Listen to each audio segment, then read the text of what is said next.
வணக்கம். நாளேடுகளில் நமது பார்வையூடாக சந்திக்கின்றோம். இன்று 14ஆம் திகதி ஜூலை மாதம் 2017ஆம் ஆண்டு வெள்ளிக்கிழமை. வழக்கம் போன்று இன்றைய தினமும் எமது கரங்களில் கிடைக்கப்பெற்றுள்ள பத்திரிகைகளின் முன்பக்க செய்திகளை பார்க்க உள்ளோம். இன்றைய வீரகேசரி பத்திரிகையின் பிரதான செய்தி: இனவாதத்தை சகிக்க மாட்டேன், மனித உரிமை விடயத்தில் மக்களுக்கு நம்பிக்கை ஏற்படுத்தப்பட வேண்டும் என்கிறார் ரணில் என்ற தலைப்பில் பிரசுரமாகி இருக்கின்றது. வடக்கு கிழக்கில் வாழும் மக்களுக்கும் இராணுவத்திற்கும் இடையில் வலுவான தொடர்பினை ஏற்படுத்துவதற்கு அரசாங்கம் நடவடிக்கை எடுத்து வருகின்றது. இது தொடர்பில் புதிய இராணுவ தளபதியுடன் பேசினேன். வடக்கு கிழக்கு மக்களுடன் தொடர்பை வலுவாக்க அவர்கள் தயாராக உள்ளனர். இதன் காரணமாகவே மயிலிட்டி துறைமுகத்தை எம்மால் விடுவிக்க முடிந்தது என பிரதமர் ரணில் விக்ரமசிங்க தெரிவித்துள்ளதாக அந்த செய்தி பிரசுரமாகி இருக்கின்றது. பலவந்தமாக காணாமல் ஆக்கப்படுதலை தடுக்கும் சட்ட மூலத்தை கட்டாயம் நிறைவேற்ற வேண்டும் என்ற தலைப்பிலான ஒரு செய்தியும் இன்றைய வீரகேசரி பத்திரிகையின் முன்பக்கத்தில் பிரசுரமாகி இருக்கின்றது. பலவந்தமாக காணாமல் ஆக்கப்படுதலை தடுக்கும் சட்ட மூலத்தை பாராளுமன்றத்தில் நிறைவேற்ற வேண்டும். இது கடந்த கால கசப்பான அனுபவங்களுக்கு தீர்வாக அமைவதுடன் எதிர்காலத்தில் காணாமல் ஆக்கப்படுவதை தடுக்கவும் தீர்வாக அமையும் என ஸ்ரீலங்கா சுதந்திர கட்சி தெரிவித்தது. புதிய அரசியல் அமைப்பா அல்லது திருத்தமா என்ற உறுதியான நிலைப்பாட்டை ஐக்கிய தேசிய கட்சியும் பொது எதிரணியும் முன்வைக்க வேண்டும் எனவும் அக்கட்சி குறிப்பிட்டது என்று அந்த செய்தி பிரசுரமாகி இருக்கின்றது. கூட்டமைப்பாக ஒன்று சேர்ந்தாலும் எமது சாம்ராஜ்யத்திற்கு சவால் விட முடியாது. காட்டு தர்பார் அரசியலுக்கு முடிவு கட்டப்பட வேண்டும். வவுனியாவில் அமைச்சர் ஹக்கீம் என்ற தலைப்பிலான ஒரு செய்தியும் இன்றைய வீரகேசரி பத்திரிகையில் இடம்பெற்றுள்ளது. எனது வவுனியா வருகைக்கு பயந்து பள்ளிவாசல் தலைவருக்கு அச்சுறுத்தல் விடுத்திருக்கின்றார்கள். காட்டு தர்பார் அரசியல் நடத்தினால்தான் தமக்கு அங்கீகாரம் கிடைக்கும் என நம்பிக்கொண்டிருப்பவர்களின் பித்தலாட்டங்களுக்கு விரைவில் முடிவு கட்டப்பட வேண்டும் என ஸ்ரீலங்கா முஸ்லிம் காங்கிரஸ் தலைவரும் அமைச்சருமான ஹக்கீம் தெரிவித்தார் என்று அந்த செய்தி 9ஆம் பக்கத்திற்கு விரிவாக செல்கின்றது. இவை தவிர சிவி ஏற்காவிடனும் ஏதோ ஒரு வகையில் மாற்று தலைமையை உருவாக்குவதை தவிர்க்க முடியாது. மட்டக்களப்பில் சுரேஷ் பிரேமச்சந்திரன் கூறுகின்றார் என்ற தலைப்பிலான ஒரு செய்தியும் பிரசுரமாகி இருக்கின்றது. தமிழ் மக்களுக்கான மாற்று அரசியல் தலைமையை வடக்கு முதலமைச்சர் சிவி விக்னேஸ்வரன் ஏற்காவிட்டாலும் ஏதோ ஒரு வகையில் மாற்று தலைமை உருவாகுவதை தவிர்க்க முடியாது என்று முன்னாள் பாராளுமன்ற உறுப்பினரும் ஈழ மக்கள் புரட்சிகர விடுதலை முன்னணியின் தலைவருமான சுரேஷ் பிரேமச்சந்திரன் தெரிவித்தார் என்று அந்த செய்தி பிரசுரமாகி இருக்கின்றது. இவை தவிர பயங்கரவாத தடை சட்டம் தொடர்பில் ஐநா விசேட பிரதிநிதி வடக்கில் ஆய்வு என்ற தலைப்பிலான ஒரு செய்தியும் இன்றைய வீரகேசரி பத்திரிகையில் பிரசுரமாகி இருக்கின்றது. இலங்கைக்கு 5 நாள் விஜயமாக வருகை தந்துள்ள ஐநாவின் மனித உரிமைகளுக்கு பயங்கரவாத எதிர்ப்பு நடவடிக்கைக்குமான விசேட பிரதிநிதி பென் எமர்சன் நேற்று முன்தினம் மாலை வவுனியா மேல் நீதிமன்ற நீதிபதி பாலேந்திரன் சசி மகேந்திரன் தலைமையிலான நீதிபதிகளை சந்தித்து கலந்துரையாடியுள்ளார் என்று அந்த செய்தி 10ஆம் பக்கத்திற்கு விரிவாக செல்கின்றது. இவை இன்றைய வீரகேசரி பத்திரிகையில் இடம்பெற்றுள்ள முக்கிய செய்திகள். அடுத்து தினக்குரல் பத்திரிகையினை பார்க்கலாம். இன்றைய தினக்குரல் பத்திரிகையின் பிரதான செய்தி: பொறுத்து வீட்டுக்கு எதிராக வழக்கு, உயர்நீதிமன்றில் சுமந்திரன் எம்பி மனு என்ற தலைப்பில் பிரசுரமாகி இருக்கின்றது. வடக்கு கிழக்கில் யுத்தத்தால் பாதிக்கப்பட்ட மக்களுக்காக பொறுத்து வீடுகள் அமைப்பதற்கு தடை விதிக்க வேண்டும் என்று கோரி தமிழ் தேசிய கூட்டமைப்பின் பாராளுமன்ற உறுப்பினர் எம் ஏ சுமந்திரன் நேற்று வியாழக்கிழமை உயர்நீதிமன்றில் வழக்கு தாக்கல் செய்துள்ளார் என்று அந்த செய்தி இடம்பெற்றுள்ளது. இதனுடன் தொடர்புபட்ட ஒரு செய்தியாக வடக்கு கிழக்கில் தரமான வீடுகளை அமைப்போம், அமெரிக்க நிறுவனம் கூறுகின்றது என்ற தலைப்பிலான ஒரு செய்தி பிரசுரமாகி இருக்கின்றது. சமூக நலனில் அக்கறை கொண்டுள்ள American rate and technology international company வடக்கு மக்களுக்கு சுற்றுச்சூழலுக்கு ஏற்ற தரமான வீடுகளை பெற்றுக் கொடுக்கும் நோக்குடன் வீட்டு திட்டத்தில் பங்கெடுப்பதற்கான விருப்பத்தை வெளியிட்டுள்ளது என்று அந்த செய்தி பிரசுரமாகி இருக்கின்றது. ஜனாதிபதி பிரதமர் செயலகங்களை முற்றுகையிடுவோம் என்ற தலைப்பிலான ஒரு செய்தியும் இன்றைய தினக்குரல் பத்திரிகையில் இடம்பெற்றுள்ளது. வடமாகாண முதலமைச்சர் நிதியத்தை வழங்காவிடின் ஜனாதிபதி செயலகம் மற்றும் பிரதமர் செயலகத்தை முடக்கி முற்றுகை போராட்டத்தை மேற்கொள்ள உள்ளதுடன் அரசாங்கத்திற்கு எதிராக வழக்கு தாக்கல் செய்வோம் என்றும் வடமாகாண சபை உறுப்பினர் MK சிவாஜிலிங்கம் எச்சரிக்கை விடுத்துள்ளார் என்று அந்த செய்தி இடம்பெற்றுள்ளது. பாடசாலையில் போதையில் கைகளை வெட்டிய மாணவர்கள் பொலனறுவையில் அதிர்ச்சி சம்பவம் என்ற தலைப்பிலான ஒரு செய்தியும் இன்றைய தினக்குரல் பத்திரிகையின் முன்பக்கத்தில் இடம்பெற்றுள்ளது. பொலனறுவை மெத்ரிகிரிய கல்வி வலயத்திற்குட்பட்ட ஒரு பாடசாலையில் 41 மாணவ மாணவிகள் தமது கைகளை வெட்டி கொண்டிருந்த நிலையில் போலீசாரால் மீட்கப்பட்டு போலீஸ் நிலையத்திற்கு அழைத்து செல்லப்பட்டு கடும் எச்சரிக்கையின் பின்னர் பெற்றோரிடம் ஒப்படைக்கப்பட்டுள்ளனர். இந்த சம்பவம் அப்பகுதியில் பெரும் அதிர்ச்சியை ஏற்படுத்தியுள்ளது. போதைப்பொருள் ஒன்றை பயன்படுத்திய மாணவர்கள் அதன் தாக்கத்தால் தமது கைகளில் பிளேட்டால் வெட்டியுள்ளதாக தெரிய வந்துள்ளது என்று அந்த செய்தி 10ஆம் பக்கத்திற்கு விரிவாக செல்கின்றது. சைட்டம் விவகாரம் அரச மருத்துவ அதிகாரிகளுடன் இணக்கத்தை எட்ட முயலும் ரணில் என்ற தலைப்பிலான ஒரு செய்தியும் இன்றைய தினக்குரல் பத்திரிகையின் முன்பக்கத்தில் இடம்பெற்றுள்ளது.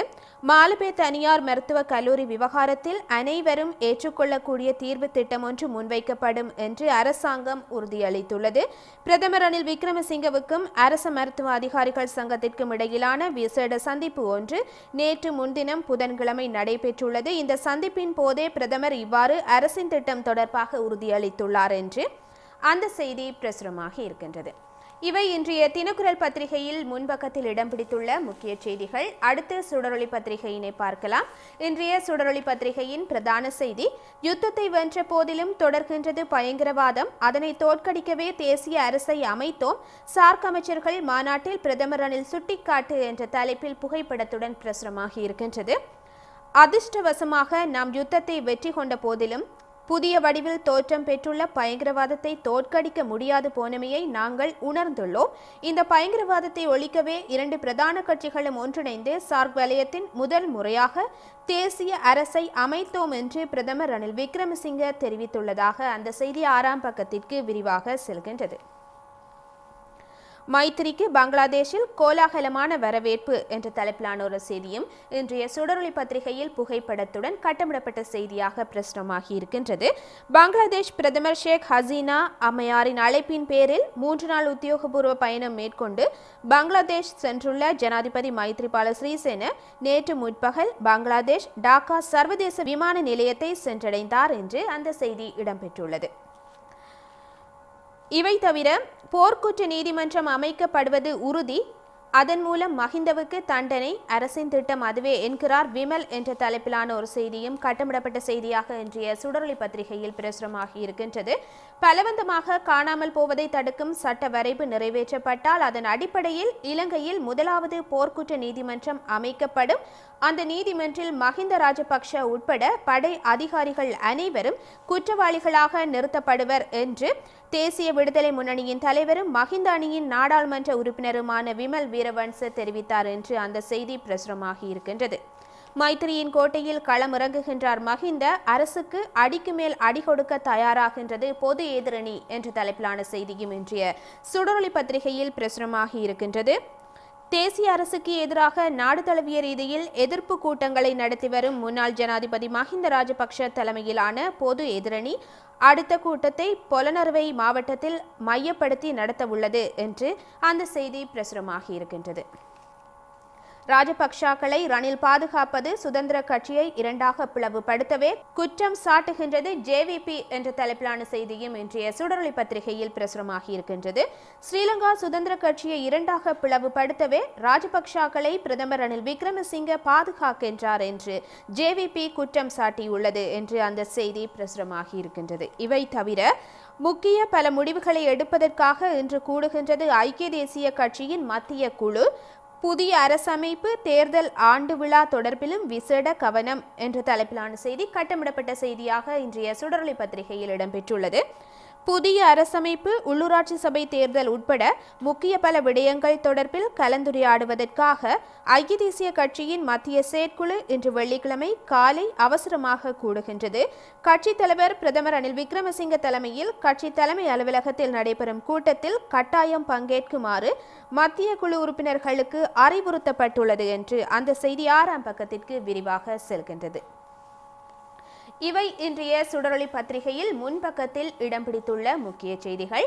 அடுத்து இன்றைய தினம் எமது கரங்களில் கிடைக்கப்பெற்றுள்ள சிங்கள நாளிடான லங்கா தீபவின் பிரதான செய்தியினை பார்க்கலாம். இன்றைய லங்கா தீபவின் பிரதான செய்தி, ஜனபதி ஸ்ரீலங்கா நிதஹஸ் பக்ஷ மந்திரீண்ட கியாய் தெசம்ப திஸ் ஏகதெக் மா சமக இன்ன என்ற தலைப்பில் பிரசுரமாகி இருக்கின்றது. அதாவது அரசாங்கத்தை விட்டு வெளியேறும் தீர்மானத்தை டிசம்பர் 31 வரை ஒத்திவைக்குமாறு ஸ்ரீலங்கா சுதந்திர கட்சி உறுப்பினர்களை ஜனாதிபதி கேட்டுக்கொண்டுள்ளார் என்பதே அந்த செய்தியாகும். அடுத்து ஆங்கில நாளேடான டெய்லி மிரரின் பிரதான செய்தியினை பார்க்கலாம். டெய்லி மிரரின் பிரதான செய்தி SLFP members move to quit government hold until December 31st says president என்ற தலைப்பில் பிரசுரமாகி இருக்கின்றது. இதனை இன்றைய லங்காதீபவின் பிரதான செய்தியாக நாம் விரிவாக பார்த்திருந்தோம். அடுத்து இன்றைய பத்திரிகைகளில் வெளியாகியுள்ள ஆசிரியர் தலையங்கங்களில் எமது பார்வையினை செலுத்தலாம். இன்றைய வீரகேசரி பத்திரிகையின் ஆசிரியர் தலையங்கம் காணாமல் போனோரது விவகாரத்திற்கு தீர்வு கிடைப்பது எப்போது என்ற தலைப்பில் கேள்விக்குறியுடன் பிரசுரமாகி இருக்கின்றது. காணாமல் போனோரது உறவினர்கள் எதிர்க்கட்சி தலைவரும் தமிழ் தேசிய கூட்டமைப்பின் தலைவருமான ரா சம்பந்தனிடம் மீண்டும் தமது உள்ள குமுறல்களை வெளிப்படுத்தியுள்ளனர். காணாமல் போன தமது உறவுகளை மீட்டு தருமாறு கோரி வடக்கில் கிளிநொச்சி, வவுனியா, முல்லைத்தீவு, யாழ்ப்பாணம் ஆகிய இடங்களிலும் கிழக்கில் திருகோணமலையிலும் காணாமல் போனோரின் உறவினர்கள் தொடர்ச்சியான போராட்டத்தில் ஈடுபட்டு வருகின்றனர். கிளிநொச்சி கந்தசுவாமி கோவிலுக்கு முன்பாக கடந்த 144 நாட்களாக காணாமல் போனோரது உறவினர்கள் தொடர்ச்சியான போராட்டத்தில் ஈடுபட்டுள்ளனர். காணாமல் போனோர் விவகாரத்தில் யார் குற்றம் இழைத்திருந்தாலும் அவர்கள் மீது நடவடிக்கை எடுக்க வேண்டியது இன்றியமையாததாகும். இந்த விவகாரத்தில் படை தரப்பினரே பெருமளவில் சம்பந்தப்பட்டுள்ளனர். எனவே இனியாவது உரிய விசாரணைகளை மேற்கொண்டு காணாமல் போனோருக்கு என்ன நடந்தது என்பதை அறிவதற்கு அரசாங்கமானது இதய சுத்தியுடன் செயற்பட வேண்டும் என்பதை வலியுறுத்தி இன்றைய வீரகேசரி பத்திரிகையின் ஆசிரியர் தலையங்கம் பிரசுரமாகி இருக்கின்றது. அடுத்து தினக்குரல் பத்திரிகையின் ஆசிரியர் தலையங்கத்தினை பார்க்கலாம். மக்களின் ஒத்துழைப்பு மிகவும் அவசியம் என்ற தலைப்பில் இன்றைய தினக்குரல் பத்திரிகையின் ஆசிரியர் தலையங்கம் பிரசுரமாகி இருக்கின்றது. நாட்டில் தீர்க்க முடியாத பிரச்சனையாக விஸ்வரூபம் எடுத்து வரும் குப்பை மற்றும் சுற்றாடல் பிரச்சனைகளை கருத்தில் கொண்டு ரெஜிஃபோம், பிளாஸ்டிக், பொலித்தீன் பைகள், லஞ்ச் ஷீட்கள் பயன்படுத்துதல், கொள்வனவு செய்தல், உற்பத்தி செய்தல் போன்ற அனைத்து செயற்பாடுகளையும் அரசாங்கம் தடை செய்துள்ளது. இத்தடை எதிர்வரும் செப்டம்பர் 1 முதல் அமுலாக உள்ளது. பொலித்தீன், பிளாஸ்டிக் பாவனை குறித்த தேசிய கொள்கையொன்றை உருவாக்க கடந்த 2016ஆம் ஆண்டு செப்டம்பர் மாதம் 6ஆம் தேதி நியமிக்கப்பட்ட குழுவின் அறிக்கைக்கு அமைய குறுகிய கால, மத்திய கால மற்றும் நீண்டகால அடிப்படையில் செயற்படுத்த மகாவலி அபிவிருத்தி சுற்றாடல் அமைச்சர் ஜனாதிபதி மைத்ரிபால சிறிசேன முன்வைத்த திட்டத்திற்கு அமைச்சரவை அங்கீகாரம் கிடைத்துள்ளதை அடுத்தே இத்தடை எதிர்வரும் செப்டம்பர் மாதம் 1ஆம் தேதி முதல் அமலுக்கு வரவுள்ளது. இன்றைய அவசரகதி வாழ்வில் பிளாஸ்டிக் பொருட்களின் உபயோகம் தவிர்க்க முடியாத ஒன்றாகிவிட்டது. இந்நிலையில் இந்த விவகாரத்தில் மக்களின் ஒத்துழைப்பு மிகவும் அவசியம் என்று இன்றைய தினக்குரல் பத்திரிகையின் ஆசிரியர் தலையங்கம் பிரசுரமாகி இருக்கின்றது. அடுத்து சுடரொளி பத்திரிகையின் ஆசிரியர் தலையங்கத்தினை பார்க்கலாம். இன்றைய சுடரொளி பத்திரிகையின் ஆசிரியர் தலையங்கம் முன்னைய ஆட்சியில் இழைக்கப்பட்ட குற்றங்களை மறக்க மன்னிக்க முடியுமா என்ற தலைப்பில் கேள்விக்குறியுடன் பிரசுரமாகி இருக்கின்றது. முன்னைய அரசை சேர்ந்தவர்கள் செய்த தவறுகளுக்காக அவர்களை மன்னிக்க வேண்டும் என்ற வேண்டுகோள்கள் அரசுக்குள் இருந்தே எழுந்துள்ளதை இதன் தொடர்ச்சியாக முன்னாள் பாதுகாப்பு செயலாளர் என்னை மன்னிக்க வேண்டாம், எனக்கு நீதி வழங்குங்கள் என்ற கருத்தை வெளியிட்டு தன்னை புனிதராக சித்தரிக்க முயல்வதையும் அவதானிக்க முடிகின்றது. இலங்கையின் அமைச்சரவை பேச்சாளர் இந்த மன்னிப்பு குறித்த கருத்துக்களை நிராகரித்துள்ளார்.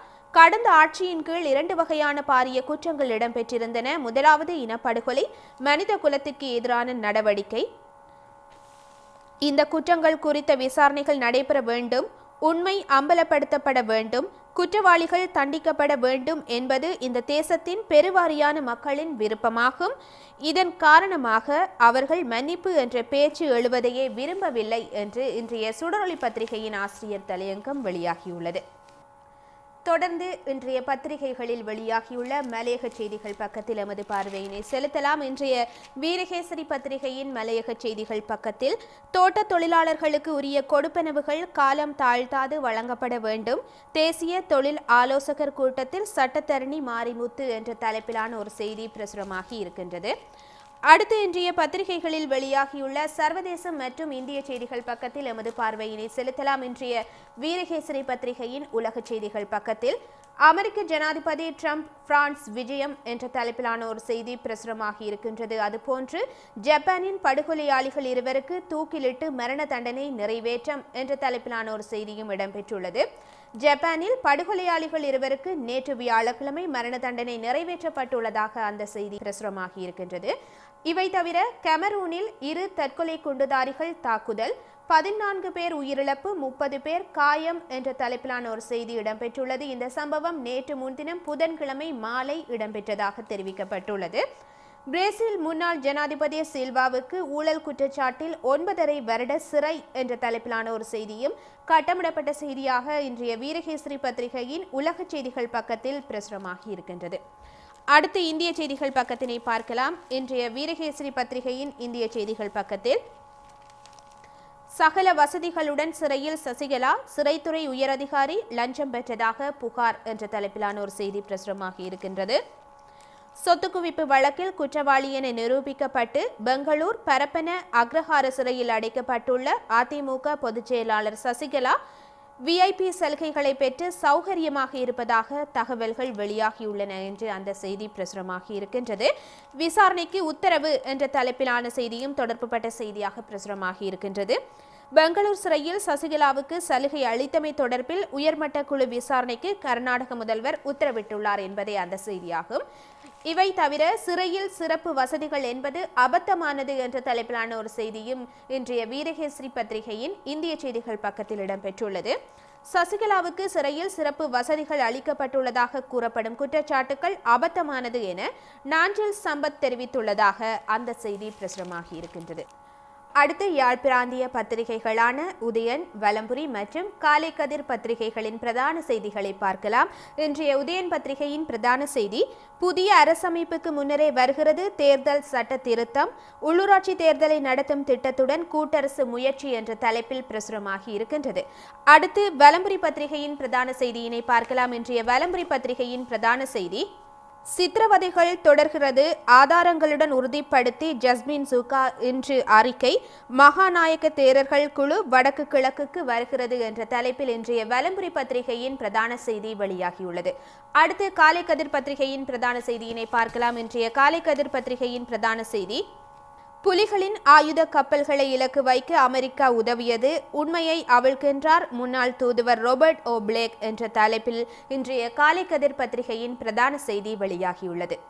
நிறைவாக இன்றைய பத்திரிகைகளில் வெளியாகியுள்ள கேலி சித்திரங்களில் எமது பார்வையினை செலுத்தலாம். இன்றைய வீரகேசரி பத்திரிகையின் கேலி சித்திரம், தமிழ் மக்களுக்கு அரசாங்கம் வழங்குகின்ற வாக்குறுதிகள் யாவும் வெறும் நீர்க்குமிழிகள் போன்றது என்பதை சித்தரிப்பதாக இன்றைய வீரகேசரி பத்திரிகையின் கேலி சித்திரம் அமைந்துள்ளது. அடுத்து தினக்குரல் பத்திரிகையின் கேலி சித்திரத்தினை பார்க்கலாம். இன்றைய தினக்குரல் பத்திரிகையின் கேலி சித்திரம், ஸ்ரீலங்கா சுதந்திர கட்சி மற்றும் ஐக்கிய தேசிய கட்சிகளுக்கு இடையில் தற்போது பிளவான நிலை ஏற்பட்டுள்ள நிலையில் நல்லாட்சி அரசை கவிழ்ப்பதற்கு அவசரம் வேண்டாம், அது தானாகவே கவிழும் என்று முன்னாள் ஜனாதிபதி மஹிந்த ராஜபக்ஷ தனது ஆதரவு அமைச்சர்களிடம் தெரிவிப்பது போன்று இன்றைய தினக்குரல் பத்திரிகையின் கேலி சித்திரம் சித்தரிக்கப்பட்டுள்ளது. இதுவரை இன்றைய தினம் இலங்கையில் வெளியாகி இருந்த தமிழ், சிங்கள மற்றும் ஆங்கில மொழி பத்திரிகைகளின் ஒரு கண்ணோட்டத்தினை பார்த்திருந்தோம். மீண்டும் ஒரு நாளேடுகளில் நமது பார்வையூடாக சந்திப்போம். வணக்கம்.